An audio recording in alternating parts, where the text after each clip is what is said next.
about them Irish? I can't take it anymore. I need a national championship.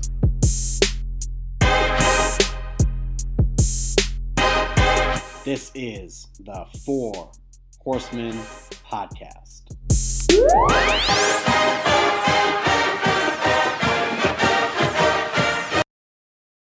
And we are back. Welcome to the Four Horsemen podcast. I'm Dylan, joined by Steve as always. Was there any college football this week? Because to me, whenever Notre Dame's not playing, the world just shuts down, right? That's how it works. We are the center of the college football universe, so I think you're onto something here. Always and forever. That's the way I always know it. So, Steve, let me just get you in here. How is your life going this year with regard to football?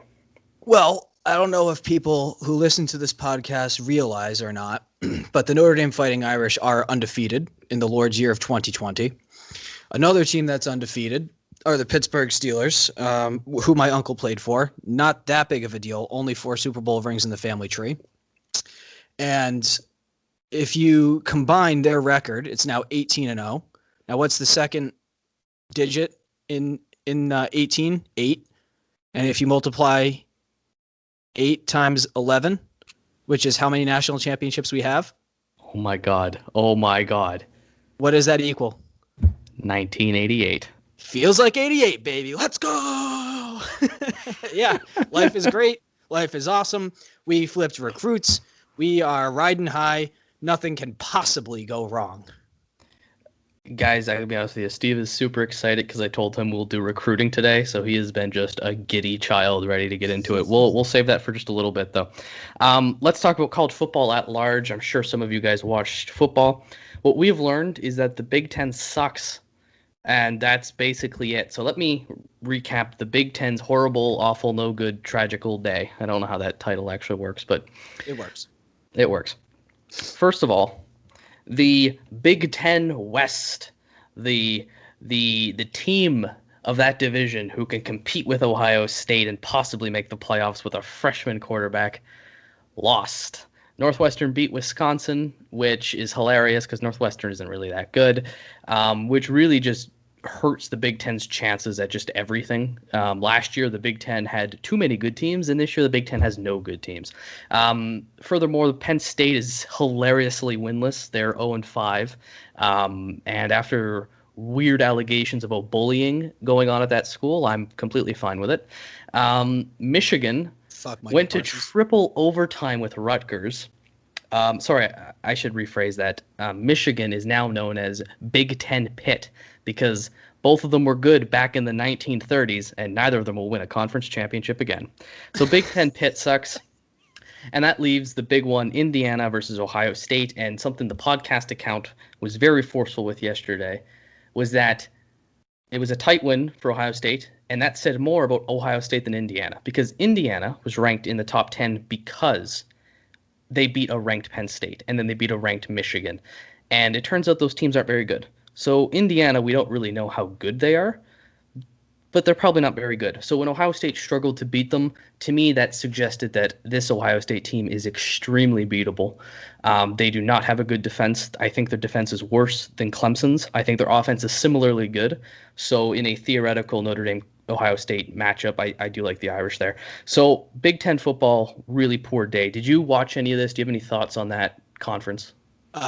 Didn't watch, did my usual scoreboard watching, but had my weekend of basically doing chores. And that's just what happens when you become an old grumpy man like myself.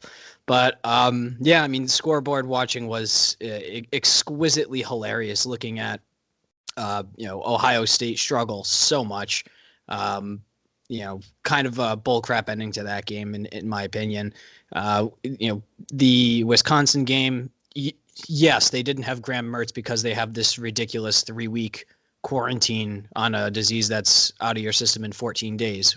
It is what it is. I didn't create the conference, how pathetic it is. But so you would expect that Wisconsin would have any sort, especially since they have a true freshman starting at quarterback, you would think that they have some sort of competent QB behind him where they could put up more than what was it, 7 points? Like, come on, Wisconsin's a joke. Hopefully Graham Mertz comes back and is like their savior to take out Ohio State, and that's an ideal scenario. But yeah, I mean, college football as a whole, it was a boring weekend only because Notre Dame didn't play.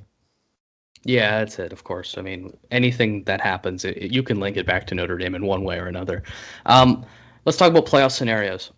Just briefly here, because the playoff committee is reporting on Tuesday, so the first rankings are coming out. We're going to get a good idea of the real polls and what the real rankings are. So let's start in Bedlam. The Oklahoma Sooners thrashed their rival, the Cowboys, there by a lot.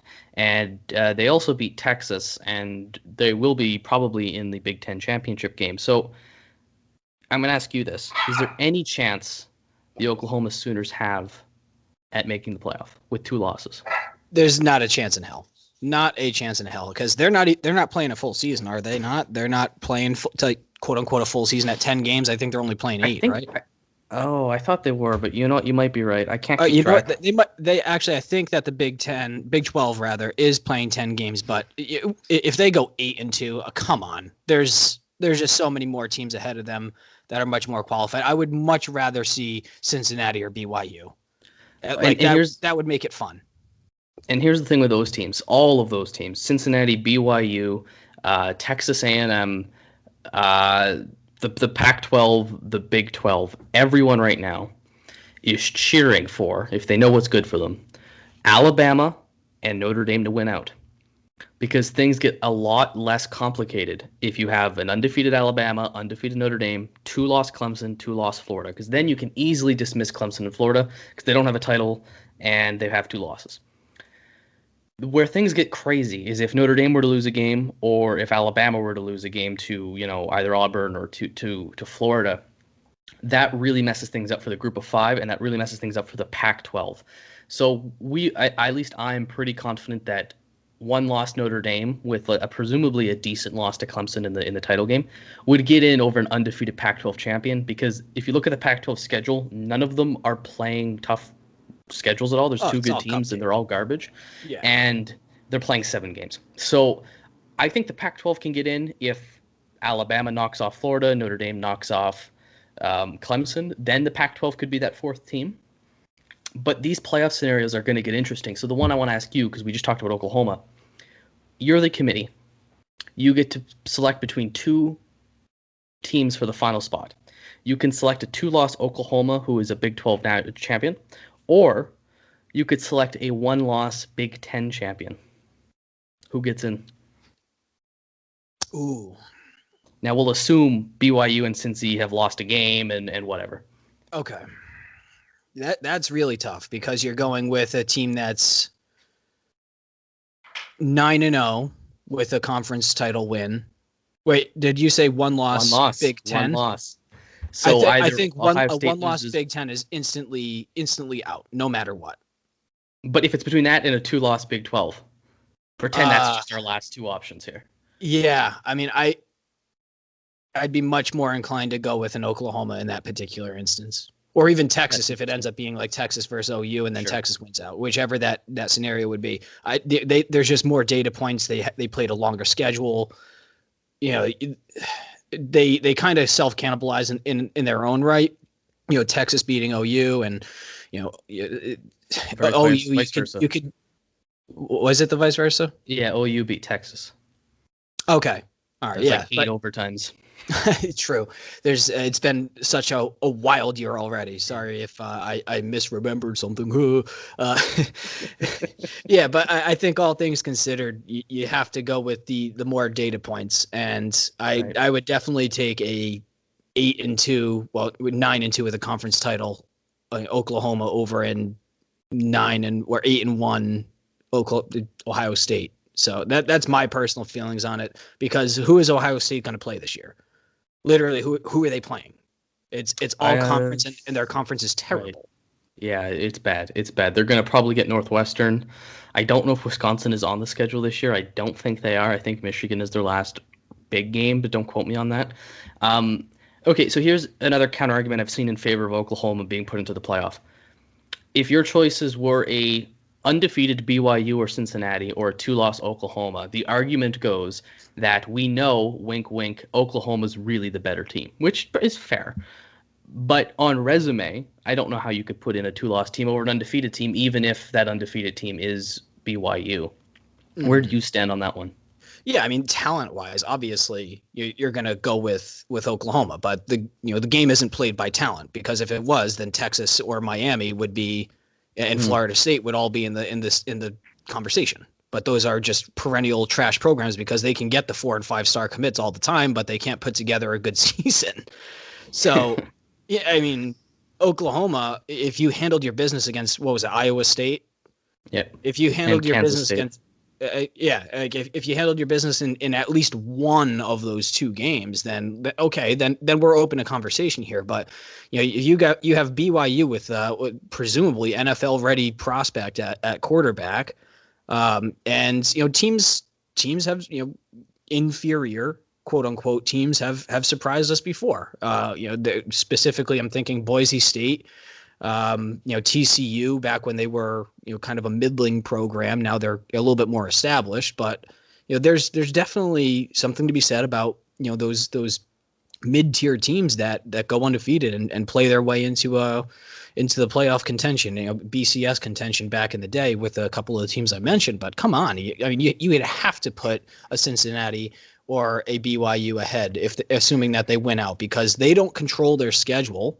By and large, especially in this year, they just handled their schedule, and they handled it in the appropriate and proper manner. So I would absolutely unequivocally go with the undefeated team over Oklahoma in that given scenario.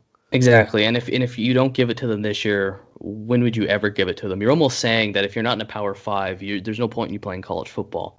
Yeah. Which is, I mean, I've made the argument here before, maybe we should be a league of like 30 teams, but I think I would agree with you. I have 2 more things on this topic because, again, the rankings are coming out, so these discussions are going to matter. Tuesday night, correct? Yes, Tuesday night. So today is Sunday. We're recording on Sunday. So on Tuesday, the first committee rankings report. I anticipate Notre Dame will be number 2. The AP kept Notre Dame number 2, which I was skeptical about that. I thought they would see the Indiana win as a ranked win. They didn't. So we are positive people. We think Notre Dame is going to run the table. But in the possible scenario we lose to Clemson in a rematch, how do you feel about our chances of getting into the playoff with a loss? If it's by 14 points or less, I don't see any rational way that you could keep Notre Dame out. Well, I agree with one exception, and that's if Florida beats Alabama. Because then you're looking at 1-loss Alabama versus 1-loss Notre Dame, and Alabama's got the Texas A&M win, we got the Clemson win, but they've played a tougher schedule. I could see the committee, especially where Alabama has, built up credibility in this era. I could see Alabama getting in ahead of us. But other than that, I think Notre Dame is almost a lock to get into the playoff at this point.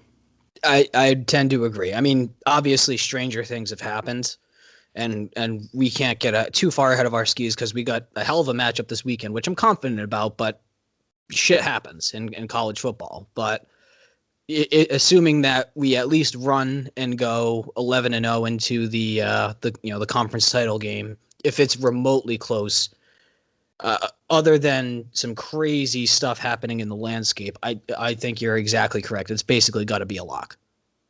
Okay, last one on playoff stuff. Who, and we're looking out, we're way ahead of ourselves here, but who would your ideal opponent be in the semifinal? I don't care. I mean, don't care. I would say, oh geez, I don't know. Give me a scenario of a 1, 2, 3, 4 seeding, sure. with the 2 next men in. So give me seeds 1 through 6, and so then I'll kind of deduce from there.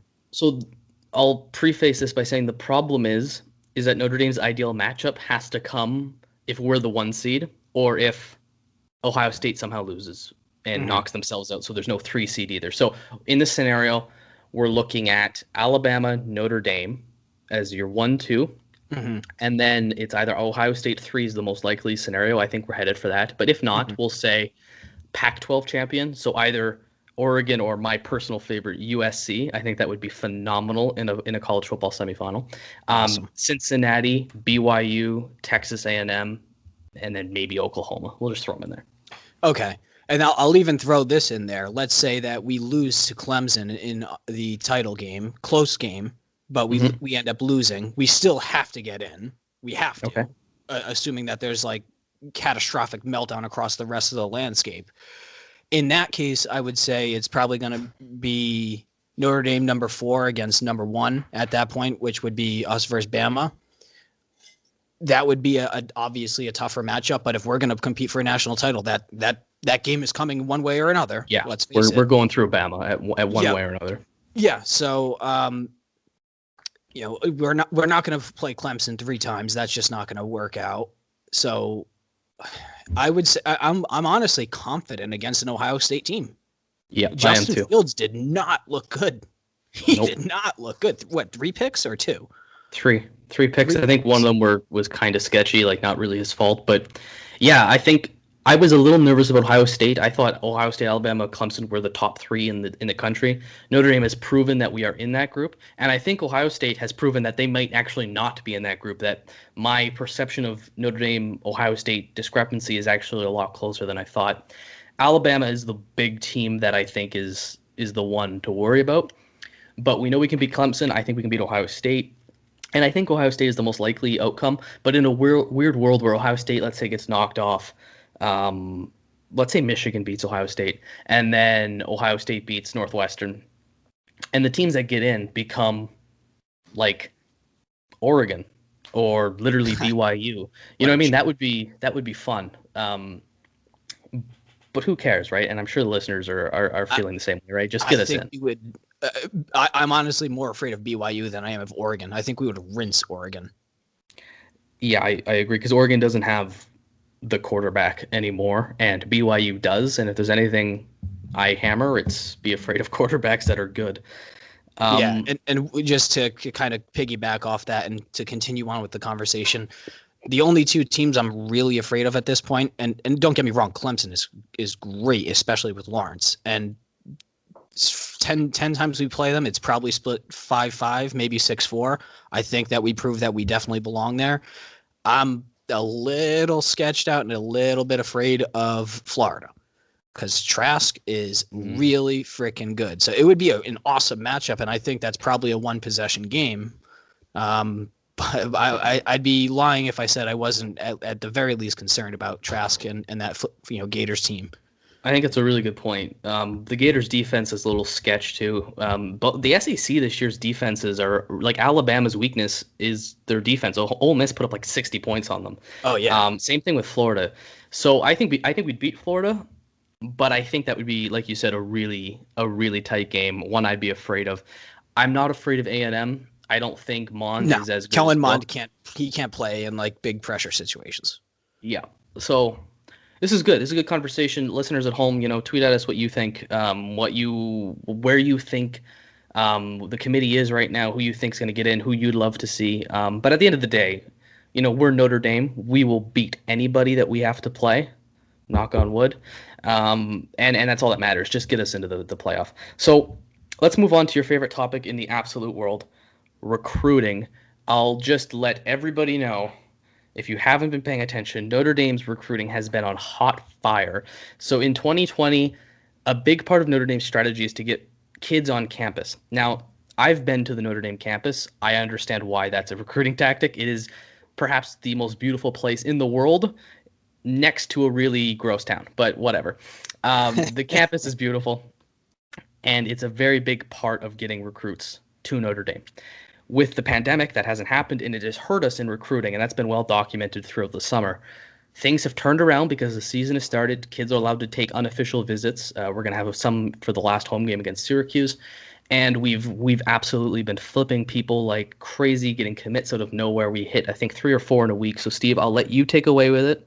Give us your thoughts.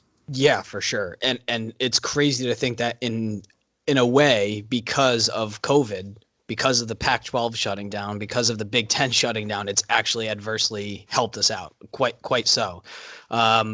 It was a great week, and like you said, we were on fire, almost like the lava that you will find out in Hawaii. Speaking of Hawaii, we did pick up a commit, 3-star. His name is I'm gonna mess this up, and I sincerely apologize. Obviously, his name is Kahanu Kia, and let me pull up my resources here. I have an old computer, so forgive me. You looking for stars? Yeah, it's not pulling up here on my end because he's a 3-star linebacker. Yeah, I knew he was 3-star. I wasn't sure if he was a hybrid defensive end / linebacker. I believe so. I heard he was a Viper kind of position, and he's an almost an underrated kind of guy because he is out in Hawaii, and they, you tend to let those guys go under your radar. For sure, and almost in a manner of speaking, kind of like Maris Liafu, however you would pronounce his name. And again, I apologize for screwing that up. But yeah, I mean, just because you see 3 stars does not mean by any means that this kid can't ball. Athletic specimen. He's got good size, from my understanding, speed as well, and that's. Size and speed are the intangibles that you need. You can always teach someone to learn a playbook, to learn a blitz package, to learn to read a quarterback. You can teach that. You can't teach speed and size. So that's awesome. Next up, we have the former Notre Dame commit who flipped over to that piece of shit school in Los Angeles, that hellhole city in that hellhole state. And then he decided, after seeing the fact that the Pac-12 is a bunch of pansies and that there's no competition out there, and that at the first sign of anything going wrong, they'll shut down the entire season, Philip Riley from Florida, 6 foot, almost 200 pounds, as a cornerback, 4-star. That's a huge get. It can't be understated enough, or overstated, I'm sorry, enough of how incredible of a commit that Philip Riley is. And if we can just keep him until signing day and get him on campus, get him early enrolled, like he has like that Julian Love type of feel, where it's like you literally are just basically shutting down one side of the field, which is awesome. And there's other recruits beneath him, like Ryan Barnes comes to mind, where it's like, Ryan Barnes might take a little bit longer to develop, but man-to-man coverage, that guy is in like an island, everyone is saying, even though he's only a 3-star. I wanted to get to Barnes at some point too. I've heard a lot of things that this is the most underrated recruit, perhaps. Him and is it Joe Alt from Minnesota, I believe? Yes. Yep. These are the two who, for some reason, have flown under the radar, and had this not been a COVID year, they would have like flown off the ratings and would have really, really made an impact there. So that's some guys to keep an eye on for sure. For sure. And Barnes, to a point, almost has like a Kyle Hamilton feel about him, because remember, Kyle Hamilton was a 3-star safety, and he worked his way up to basically the number 1 safety in the country, 5-star, out of Atlanta, Georgia. And Kyle, I love him with all my heart. I think I have more affection for him than I do some of my actual family members. So the fact that Ryan Barnes kind of has that sort of feel to him, where it's like, this kid literally does not give up catches in man-to-man coverage as at the corner position. And you think about him coming onto campus with Philip Riley and all the other talent that we've been building over the course of time, like we might become the new DBU, which would be really awesome. Then we have Joshua Bryan. He committed originally to Colorado. He's now flipped over to the Notre Dame Fighting Irish. Now, what position does he play for the listeners at home? Yep, I'm pulling that up now. He's a kicker. He is a kicker. And 6 foot 190. He's the number 7 kicker overall in the nation. So now, I have a counterpoint to that. There is a famous kicker guru who does recruitings as well, and he has given Brian the first ever 6-star rating for a kicker. He says he is ready to start day 1. So some experts out there actually go against the 24/7 rankings and say that this guy is actually the best in the country. Perfect. That's obviously great news. So he's out of California, out of Chatsworth, California. So for us to go into that territory with all the the talented schools out there and pick out a recruit, especially a kicker, is pretty cool. And this would probably be, I'd have to imagine, Doerr's last year here, or is he a redshirted senior or a redshirted junior? I'm sorry. Either way, he would have eligibility because of COVID, right? Yeah. So I expect him to come back. Yeah, so probably, Doer will probably come back, but then that gives this kid a full year to get onto campus, learn the culture, get onto the team, work out, work on his accuracy, because from my understanding, he has the power. So it's just a matter of getting the rhythm, getting to know the guys, and getting acquainted with the locker room. So it may seem minuscule, but it's always a good pickup when you can get a guy, and especially have him on campus for a full year before he even needs to kick a ball, because true freshman kickers in the NCAA, it's just a horror show. So it's good that we're able to get him on a year early. Yeah. And then last but not least, we have just recently this week, Caleb Johnson. He did originally commit to Auburn, offensive tackle out of Ocala, Florida, 6'7", 295 pounds. He's only a 3-star prospect, but again, like with that sort of size, you think about the University of Notre Dame, our coaching system, our pipeline, basically from the offensive line to the NFL, has been incredible. So, there's obviously going to be a couple of guys ahead of him, but he's probably going to see the field as a red-shirted sophomore, so 3 years from now. And by that point, with his size and his talent, it can only go up. Same with Joe Alt, out of Minnesota, like you mentioned, 6'7", 283 pounds, out of Minneapolis. So he's another 3-star guy that, it might take these guys some time to get into the lineup, but they're just, the intangibles are there. They're just so massive that they're going to be able to move bodies. So that's all the exciting stuff. That's just from the past week alone. And yeah, for sure. Can I jump in there for a second? Because we're on the topic of offensive linemen. A guy that committed right around the time we started the podcast, we had that big offensive line group. We're going to see him for the first time against North Carolina at center to make up for the Patterson injury. I believe Zeke Correll is starting. Did you hear about this? Yeah, so I knew that Patterson went down. Looks like it's the rest of the season, kind of an awkward broken foot. But yeah, Zeke was very highly recruited, 4-star guy. If I'm not mistaken, he was also out of Minnesota, if I remember correctly. So too. Yeah. Because there was Zeke Correll and then Zach, like they had like almost equivalent names, similar names. Yeah. Yeah.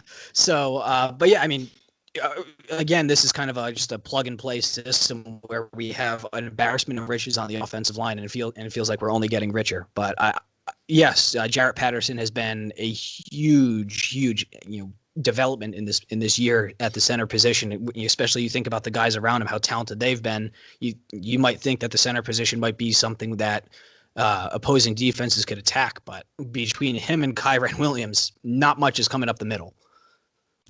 Yeah, that's a good point. Kyron Williams is a blocker. So with regard to recruiting, the current status using 24/7 composite rankings, which takes the average of a bunch of networks, has Notre Dame 8th in the country. We have 23 commits, but we're expected to lose defensive end Abiara.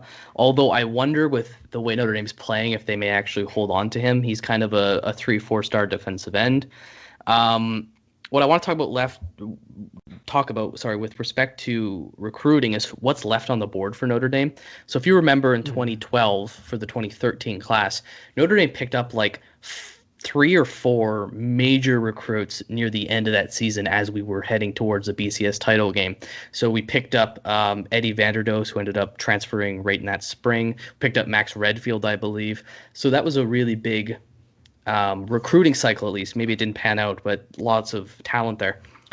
This year's a little different. There's not as much, 5-star guys out there for us. But I just want to go through the list of people who Notre Dame are legitimately in on. And remember, this last week we picked up 4 commits. 3 of them were flipped, and that's kind of the trend that's happening here. So First and foremost, Notre Dame apparently offered him a scholarship not that long ago, and things have really progressed fast. Defensive tackle Kelvin Gillum Jr., he is committed to Oklahoma. Ironically, that's who we're supposed to lose Abiara to, so that's one to keep an eye on if we can get a flip there. Apparently, he's really high on the Irish. I don't know if you've had a chance to follow him at all or see any of his highlights, but definitely someone to watch going forward, because that defensive tackle spot is one where we keep improving, it feels like, throughout the Kelly era. Next, Taron Johnson. 3-star cornerback. He's a Northwestern commit. 24/7's Crystal Ball has it actually 100% likely to go Notre Dame. So we could get a flip there. We have, I believe, 3 corners in this class. This class is improved from last year. It's a good class, but you almost want to add another talent in there to really make that elite. Because if there's any weakness, I think, on this team, it's probably corner. So that's one to keep an eye on there. The big one, massive. Donovan Edwards, running back out of Michigan. He is a borderline 5-star running back. Notre Dame, of course, missed out on a big running back talent. Will Shipley, I believe his name was, went to Clemson.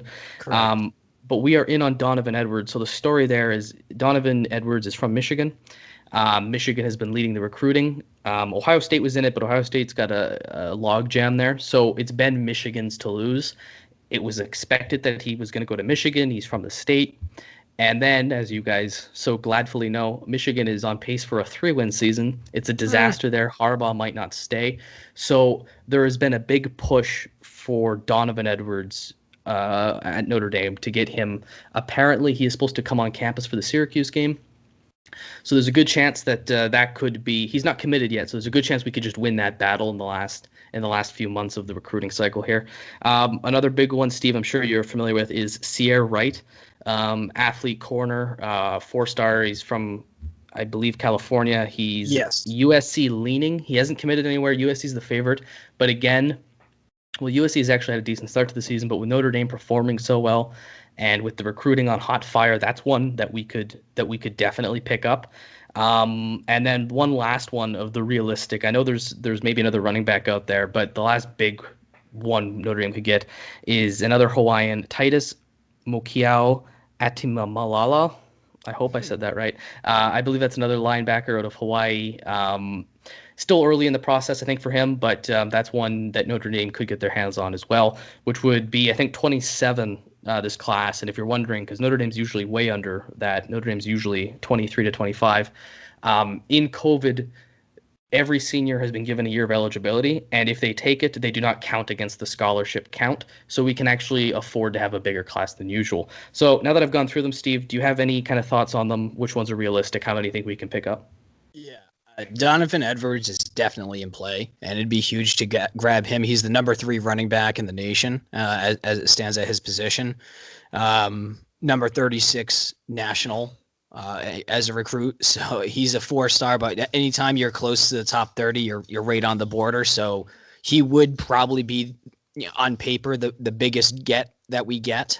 Right ahead of Blake Fisher and Tyler Buckner as of as what 247 Sports would rate them as. So Donovan Edwards would be huge, and that'd be really interesting to think about.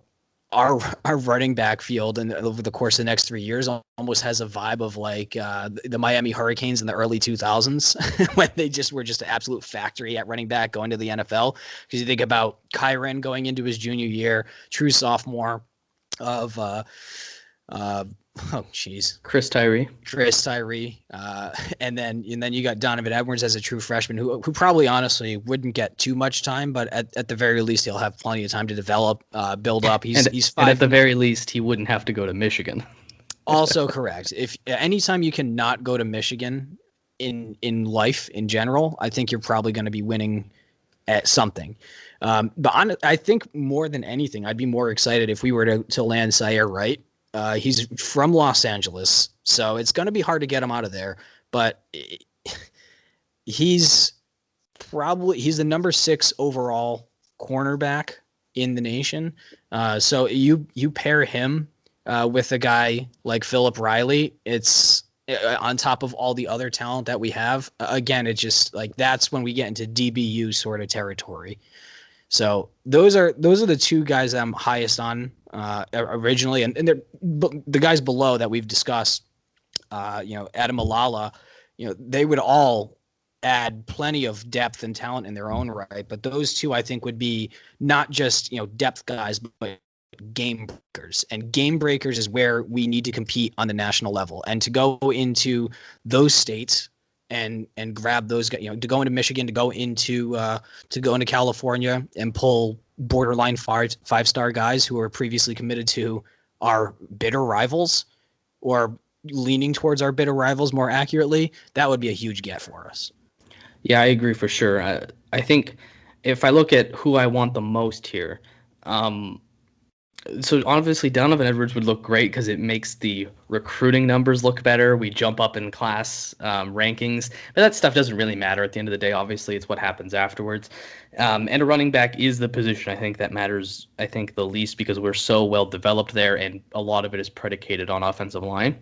So for me, the most important get, if we could, is probably also the least likely. And I think that's, again, like you said, C.R. Wright in Los Angeles. To add another corner to this great class would be huge. I think Notre Dame takes 3 of these players out. What do you think? I think you're pretty much right. I think it's between Wright and the running back. I think we're probably going to be taking one of those two, but I think we go down ticket and take the rest. Yeah, I think Wright or Edwards. Then I think we flip Gillum, and then if we get Wright, we might pull up on Johnson, and then might go after Titus a little more. And something weird could happen too. You could have a new development soon. But at this point, this is where the recruiting is standing for 2021, which is, of course, the next class. One question I want to ask you, if you want to jump in ahead, I'll let you go. I did want to make a really quick point before you did ask me that question. Just breaking down our current hard commits by state. We have 4 commits from the state of California, 3 commits from the state of Georgia, 2 from Florida, 2 from Ohio, and currently 1 from Michigan that we're obviously working on. Are there any good college football teams in any of those states? I don't know. Notre Dame's the only team that exists in my mind. Yeah, facts. But it's just really cool to see that on the national scale, we can go into SEC territory. We can go into the heart of the Big Ten. And obviously we can dominate the ACC as we're currently doing. And it's just really awesome to see that we can be very competitive at the national level, which we always have been, but especially in this year, it just feels like it's going to give us some sort of edge, and there's going to be dividends paid down the line. I also believe a big defensive tackle commit, Rubio, is out of Texas. And Texas is another state where it's huge if we can pick up some recruits there, just given how many talented high school kids there are. Mm-hmm. For sure. What was the question you had for me? Yes. So before we move on, I want to ask you, 2022, you're the recruiting guru. Do you have any early thoughts on this class, just so the listeners can get kind of a heads up of what's coming and what to expect after this class is signed and sealed? Yeah, for sure. Let me just get everything pulled up in front of me here. So currently, let me go to the target.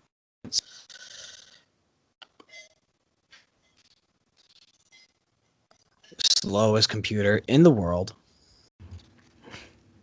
Enter Jeopardy noise. Yeah, legit. I mean, we are in play currently for a 5-star guy in Will Johnson, who is out of Michigan, and he is a 6'3", 190-pound cornerback, number 4 cornerback in the nation, a number 8 overall national recruit. So once more, Michigan sucking is huge. Yeah. Can you see him committing to Michigan at this point? Like it's like that. The fact that we can go into Michigan and pull a 5-star guy in potentially back-to-back years is so huge. So I would say we're an outside chance to get him because, Ohio State's probably going to be in play there. They have a great DB history, but the fact that we're even in the conversation and he's warm to us is huge at the start. I would also just say before I'll let you gather your thoughts there before. The thing with Michigan sucking has opened up the room for Notre Dame, not just in 2021 class like in Donovan Edwards. if anything, I think it helps them more in 2022, especially with that cornerback. That's the first person I thought of when the idea of Michigan sucking, impacting recruiting came to my mind was there's a 5-star corner we can go get because this is the most important year for a recruit is usually as I understand it, the junior year, not the senior year. So the player now is in his junior year. And if Michigan isn't, competitive or attractive, Notre Dame can swoop in there and become the leader for this recruit, and then with a strong next season, lock that up. So that's definitely in play. So that's another thing with Michigan being poor. It helps us a lot in many recruiting cycles. Yeah, for sure. And what I'd say also, what I'm looking at preliminarily from this perspective class, or at least some of our targets, is we're going hard after linebackers, and we've definitely made a point to go after skill position guys, right? We're picking up the corners. We got the safeties in last year. We're getting the corners for this year. We have the wide receivers coming up for this year, or for currently in this class 2021. But to fill in the defensive line, which we did last year, but that was nice. Now it's time to start getting the linebackers at the next level. And two guys that stand out here are 2 4-star recruits, 6'3", 220 pounds, out of Hawaii. His name is, once more, sorry for botching, but Teravaru Tafiti. He's a linebacker out of Hawaii. And then there's also another here. I want to make sure I pronounce his name correctly. Sebastian Cheeks, who's right out of Evanston, Illinois, which is he's 6'2", 200 pounds. Evanston, Illinois. He's not going to Northwestern. Let's just face the facts.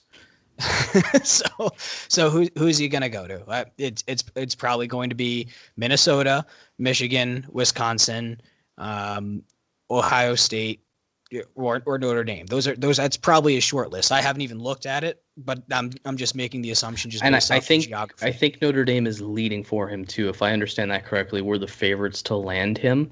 Yeah. As you should. Anyone in the state of Indiana or Illinois should be automatic Notre Dame territory. If you want them, you should have them. For sure. So though, if we can just start building up the linebacker position too, and it's not that we don't have anyone good right now, because we definitely have some prospects. Osita and Nakwu, I'm thinking off the top of my head. Obviously, Maris Leofau, exactly. So we have plenty of guys that are currently in the system, but to get these freshmen on campus 2022, you're thinking about, again, just adding depth after depth after depth. And I'm just looking in my mind at the depth chart of what we have currently, thinking about next year, who's returning, and thinking about 2022 and beyond. I'm not seeing any holes. Like, the defensive line is going to be incredible. The secondary is going to be incredible. We're building on the linebacking core. The offensive line we know is going to just be perpetually excellent. Especially this class, right? We have 4 or 5. I think we have 5 OL recruits in this class alone. 2 of which are like the top of their position. Like Blake Fisher is a top 5, I think, offensive tackle in the country. Rocco Spindler, which we talked about earlier in the year, is the number 1 guard in the country. You got Alt, who is underrated. Caleb Johnson, who has actually gone up in the rankings. He's in some places a 4-star, and then there's one other person I'm forgetting off the top of my head, Coogan. So you have 5 offensive line recruits already within a program who just 2 years ago had in a big offensive line class, and last year had a really high 4-star offensive lineman. This program is not going anywhere. We're here to stay. And there's one last, and this basically ties the entire thing together, because we've gone through position by position how well we've recruited. This particular class, 2021, and even last year, we did very, very well in getting skill position guys at running back and wide receiver. And all of this is coming to a head with quote unquote 5-star, borderline 5-star quarterback Tyler Buckner.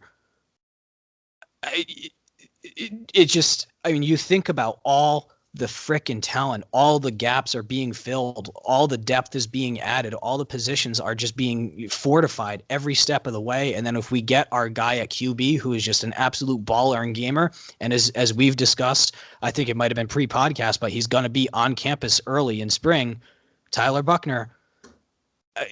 How does this team not at the very least contend for a title several times between the years 2021 and 2025. Well, it's a lot of development too, right? That's something we've talked about a lot on both Twitter and here having these guys is great. You have to develop them, and the biggest issues with quarterback. Buckner's been robbed of a 5-star. I will definitely maintain that till the day I die, and he'll be an early enrollee, so he won't have really a chance to boost it. But those don't matter. Those are just rankings on what people think. Not to scare you, but Brandon Wimbush was rated right around the same point as him. They were both high borderline 5-stars. That won't matter. I'm sorry. here. Okay, I'll make it up in a sincere apology to everyone. Go and watch Tyler Buckner's highlights, and you will thank me later. He is like Kyler Murray, but taller. Unreal. Throwing on the run. Maybe the fastest quarterback I've ever seen play. I don't know if he's going to come in right away, but Steve's definitely right. He is the thing that ties all this class together. This class in 2021 is huge for receivers. 3 massive receivers. We're in on a 5-star next year. It's getting legit here. The Notre Dame Kelly success pinnacle, we're still on the upswing. And I know Kelly's been here 11 years, and that's a long time, but we're only now getting to the best points of his at least recruiting and I think coaching. Everything is better now than it's ever been, and that's something to take pride in. So we can feel good about that. And I'll let you say any last words before we move on to predictions in North Carolina. No, I think we covered it in great detail. Just between the recent commits, 4 in the past week, and then with the entire class that we've already built, last year, this year, there's just so much on the horizon to be excited for. And you're exactly correct. We can't get the cart ahead of the horse in terms of expecting every single guy to be an NFL, first round pick the second they get on campus. But the point is we've had 3 really good classes in a row, and if we can expound upon that and in the future, it's hard to see us not being perennial top 10 team. And we always tend to outperform our recruiting rankings too, right? Like I find if you were to go back and re-rank the recruiting classes, if you see any of these kind of articles, Notre Dame's usually way ahead of where they were ranked at the time. If recruiting classes were like the end all be all, then Texas and Ole Miss would be like the number 1 and 2 teams in the nation. Right. Tennessee wouldn't be perennially overrated. Okay, so we're all good there. Let's get into the prediction game here. Big news for you. You've tied P-Wagon for second. You've made a huge comeback. I'm barely holding on to a first place lead. Let's get into this week. 5 games. Give me your predictions. First one, Iowa State at Texas. Just going with the Longhorns. I mean, obviously Brock Purdy and the Iowa State Cyclones are a damn good team, but they're still one of those middlings that they can put any team on upset alert anytime. But I think that Texas has a lot of momentum recently, so Iowa State can put a lot of teams on upset at any time, except Notre Dame, because we smashed them in bowl games. Beat the shit out of them. But yeah, I think that the Longhorns, horns up, baby. They're taking this one. Yeah, I agree with you completely here. I think Purdy's going to be a decent draft prospect. I think Ellinger's overrated as a draft prospect, but as teams, I kind of like Ellinger with the Texas team. So I'm going to agree with you there. Longhorns to win. I'll say by 6-10. Second game, Pac-12 Friday afternoon. 0-2 Stanford at 0-2 Cal. The sad bowl. I'm just going to go with Stanford because I want them to be relevant when we play them. Not this year, but in the future. But it's like Stanford has burned you twice this year. That's all I'm going to say. You're 0-2 on Stanford predictions. Yeah, so I naturally have to keep going back to the well because eventually the law of averages is going to go in my direction. So Stanford, please, for the love of God, win a game, and so that way you can get some decent recruits. So that way it's meaningful when we play you in the future. Yeah, I think Cal is favored because they're at home, but I'm going to go with Stanford because Stanford played Oregon tight. Stanford played Colorado tight. They lost both of those, but those are 2 of the better Pac-12 teams. Meanwhile, Cal got blown out by both UCLA and Oregon State, so I'm going to go Stanford. You call that the sad bowl. Then let's talk about the toilet bowl. The 0-5. Literally 2 piece of shit programs. Yes. People I won't say fans, because fans, I don't blame them for what the programs do, but let's just get into it. 0-5 Penn State, just trash against 2-3 and really should have been 1-4 Michigan in the Big House. Who you taking? This is going to be Michigan's last win of the season. Wow. I have flipped on this back and forth. My first thought was Penn State is not going to win a game this year.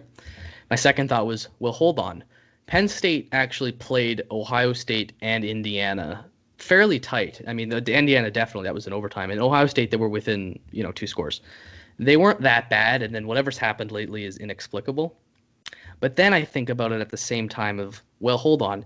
Michigan has just went with the backup quarterback, who's way better than the starter, and performed a lot better against Rutgers. So they're going to go with that quarterback. So I flipped on this one. At the end of the day, I'm going to go with what I want to happen. So I'm going to take a Penn State victory because I will never cheer for Michigan in my life. Yeah. And let the record show that P-Wagon does also agree. And he also took Texas for what it's worth. Okay, so big one here. Going from one scum program to another. Colorado at USC, 2 undefeated teams, I believe, in the Pac-12. Who do you got? I like Colorado. I do like them as a program. It would be nice to see them be relevant. They actually won the title the year I was born, 1990. Titles were a little bit fakaked back then, but it is what it is. But yeah, I mean, I would like to see Colorado win. Screw that piece of crap program in that piece of crap city out west, but I do think that the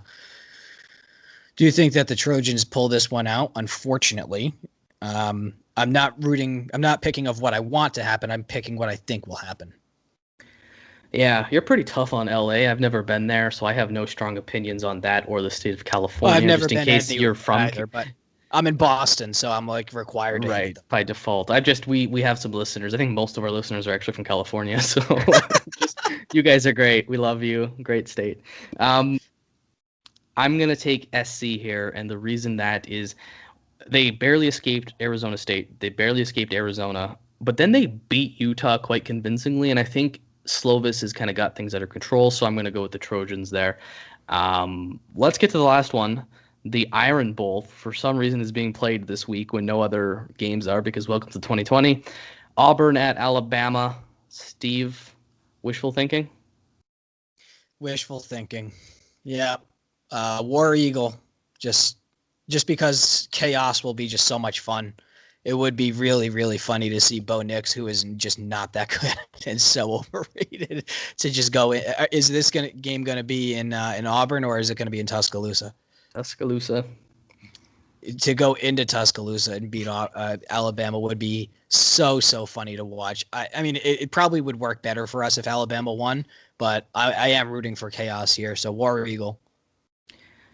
Yeah, I call this my free Steve loss pick of the week. I can always trap you into one of them. I'm taking Alabama because I'm no fool. I know Alabama's going to run this. Although nobody's better at beating Alabama than Auburn, so we'll give them credit there. I hope the War Eagle prevails, but I think Alabama's just getting things together at a perfect time in the season. Their Kentucky win was impressive, although it was Kentucky. So we'll see about that one. And that's it. Yep. Can we just stop on one point that I'm fixating on? Can Auburn actually pick one mascot? Is it War Eagle or is it Tigers? Like, make a decision. And there's probably like some story behind it, and there's probably something sad and sentimental, but like, come on, like, grow up, be adults. Pick. It's like if you have 2 teams, you have none. Pick a mascot. Okay, so to an Auburn fan who just had to listen to that is what it feels like when you guys say join a conference. Okay, that's the equivalent. That type of just ignorant, just whatever. Oh, that's yeah, I mean, I'm firing from the hip here with ignorant takes, but yeah, it spices up. The variety is the spice of life. I know a lot of my college football history. I actually don't know the reason behind War Eagle, but you know what? Let's just root for Auburn collectively here because Alabama is the worst. Facts. All right, let's get into the big one here. North Carolina. I thought we would definitely get into this sooner, but recruiting is so important. And also because P-Wagon's not here, we're allowed to talk about recruiting. So For sure. the Tar Heels are ranked 25th in the AP poll, 23rd in the coaches poll. I expect the committee to put them somewhere in the 20s. They're 6-2 on the year. They've beaten Syracuse, Boston College, Virginia Tech, North Carolina State, Duke, and Wake Forest. Hilariously, they have lost to Florida State, which may be Florida State's only win other than that FCS school. And they've also lost to Virginia. Both games were very tight. If you guys recall, North Carolina was ranked high to start the season. They made it as high as, I think, number 8 into AP polls. It's a very, very potent offense. It is actually the most efficient offense, I believe, in the ACC. They average 43 points per game, and they give up 34 points per game. I'm sorry for these mediocre stats, but that's all we have because I can't code. Notre Dame, on the other hand, averages 37 points per game and gives up only 16. One thing to worry about North Carolina, though, is they're so prolific that they're averaging over 560 yards of offense a game. So just keep that in mind. That's an average. That's not even high or low. That's what they average. I just want to get into players to watch because I actually did a little bit of research for North Carolina because, as we said before, this is the other big game of the season. We knew this coming into the year that North Carolina was going to be a good team. Players to watch, Chaz Surratt. I don't know how to pronounce that. Surratt. He's a linebacker. He leads the team in tackles. He's also Dane Brugler's top 50 draft prospect for the season. So he's a talent. That's an NFL talent there to watch out for. He's going to be leading that defense. Hopefully to nothing because you ain't stopping this offensive line. Hopefully Tommy Tremble just puts him through a wall. I think he will too, actually. That's what I believe my crystal ball says. So North Carolina is both a run and a throwing type of team. They do both. They're well balanced. They have a two-headed monster in the running game. So the two running backs are Williams and Carter. They average almost 50-50 touches a game. They're both over 800 yards, I believe. Really, really prolific running backs. So expect the run, but also expect the pass. They're a very good passing team as well. In fact, wide receiver De'Ami Brown is their number 1. He currently on this season has over 800 yards and 8 touchdowns. So he is their go-to. He's by far their most targeted and most successful receiver. So that'll be one to keep an eye on. I wonder who's going to get the assignment, if it'll be McLeod, Bracey, who was kind of benched, or if they'll go with Clarence Lewis. I was going to say Dante Vaughn just to traumatize you. Or if they just stick to their boundaries and they don't change. So I'll let you get in here before I go on anymore. What do you think of North Carolina and how worried are you for this game? Yeah, and the quarterback, Sam Howell, correct? Sam Howell, and that's I have some stats on that too. I was going to get to that later, but yeah, he's the quarterback there. Yeah, and yeah, they're definitely potent for sure against by and large inferior teams. So it's going to be curious to see how they're going to be able to match up against Notre Dame, especially since we have a unique defense in the 4-2-5 stack. Something that is kind of seldom seen around college football and football in general. I don't know. It's definitely going to be a curious matchup. Anyone worth their salt is definitely going to put Notre Dame on upset alert this week. It's not out of the realm of possibility, but I do think that their defense they might have some standouts here and there, but by and large, a lot of their games have been like high scoring shootouts. So I'm not particularly afraid of their defense by any means. It's just a matter of their offense versus our defense, mano a mano, who's going to be the better, the better unit on that particular day. And, I'm taking Clark Lay, however you say it. Well, one of these days we'll probably get that nailed down. I doubt it though. His defensive scheme, his blitz packages, and the fact that we have JOK and Kyle Hamilton always helps. So, I'm feeling confident. We're probably this is probably going to look a little bit more of a bend don't break type of defensive scheme rather than dominant shutdown. I think instead of thinking that this game is going to go a lot more like Pittsburgh, it's probably going to be a lot more like Clemson. But all things considered, I think that both of our units on the offensive and defensive side of the football have the advantage. It's just a matter of execution. Yeah, with respect to the defense, I'd say they've had 2 mediocre performances this year. Of course, the Boston College being the last one, and they've bounced back well. I'm not concerned about the defense at all. And something I think, and even we saw in the Boston College game, is that the pass rushing group is getting better and better. They've been putting a lot of pressure throughout the season, but they're actually hitting home more, and that's a good time to peak in the season. North Carolina is dangerous. There's no doubt about that. I'll do the tail of the tape for the quarterbacks here. So obviously our Heisman hopeful, Ian Book, he's 84.6 QBR rated out of 100. That's 16th in the country. Now, in 2018, he was 80 QBR for 10th in the country, and the reason he's actually lower in the country is because of sample sizes, right? So a lot of teams haven't played yet, so a lot of quarterbacks are pretty high because they've played one good game against an FCS school. Book is inching towards Heisman numbers. He's been in that Heisman number for the last 4 weeks. He's been in the 90s. He is something to absolutely behold this year. Howell, on the other hand, is a really good quarterback himself. He's at 78 QBR, which is 22nd in the country. So he's a definitely more than capable quarterback. He's got his weapon there in Brown. He's got 2 good running backs. I'm going to assume the offensive line is pretty good, just given how many yards they put up. It's going to be a very interesting game. The ESPN FPI gives Notre Dame a 71.3% win probability for this game, which I think is fair. You got to think Notre Dame is better pretty much at every position group. North Carolina has just unlocked that offense, and that's a testament to the coaching staff there. They've really turned things around. With that being said, Steve, and we've talked about the quarterbacks, do you think the quarterbacks will be the determining factor of this game, and who wins that quarterback battle will win the game? Or do you think even if Howell outperforms Book, we're kind of going to be fine anyway? I'll tell you what the main differentiator will be between these two teams and ultimately who comes up more successful. Offensive line. I think if our offensive line gives Book time, he has the confidence, he's staying put in the pocket, or at least he's maneuvering around while keeping his eyes upfield to make the plays that he needs to. He's developed in front of our very eyes, very much so over the course of the last 3 weeks. And everything is just going great for him. And when you got a guy in rhythm and with confidence and swagger like he's got, if you can protect him, I don't see how our offense isn't going to fire on all cylinders. So it's, we obviously Patterson's going down.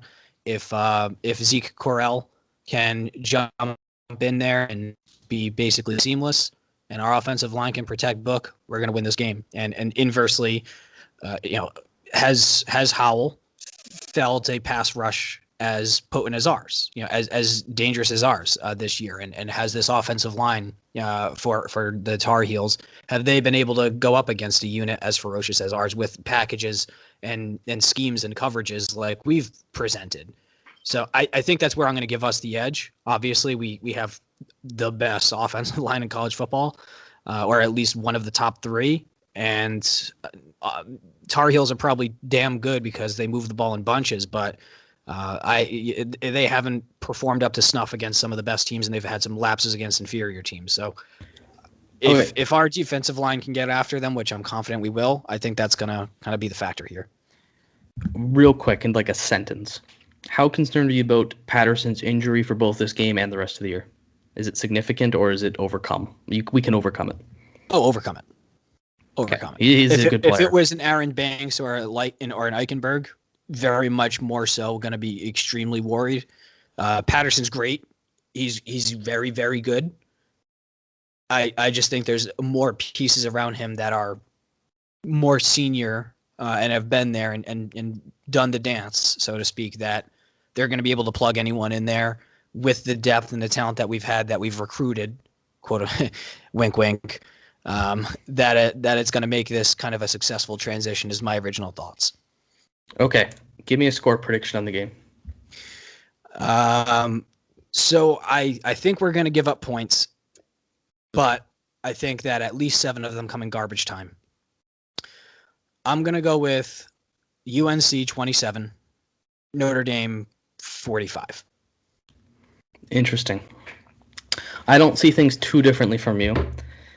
I think, however, the defense is going to make a statement that the rest of the college football world is going to have to listen to, and that is, we are the best defense in the country. I think we're going to shut down North Carolina. We're going to frustrate them.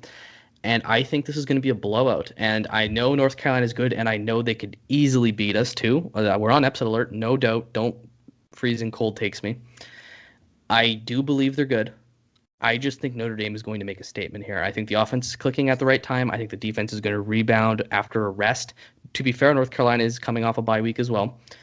I'm thinking 42-17, and I agree with you. I think some of those points are going to be in garbage time. I think this is going to be a blowout. I think Ian Book is going to have another Heisman performance, and I don't think they're going to be able to stop our offense, and we'll have so much of the ball. They'll have few possessions, and I don't think they're going to do much with them. Is that bold? No, not at all. I could definitely see that. I wanted to give UNC a little bit more of the benefit of the doubt. I absolutely can see us shutting down their offense in ways that they couldn't even imagine, especially if we get up early, their running game's out of the picture, right? So you got to lean on Howell, and then with our defense and how many turnovers we have the capacity to create, it could get ugly quick. So if we can jump out to an early lead, it's a blowout through and through. Okay, I want to get to one thing because we forgot it last week. We did a poll on Twitter and a reply game, as we always do. We forgot it last week, so we apologize. It's still relevant this week, so we're going to get into it. The poll part of the question is, does Ian Book's recent performances give you hope that Notre Dame can go all the way?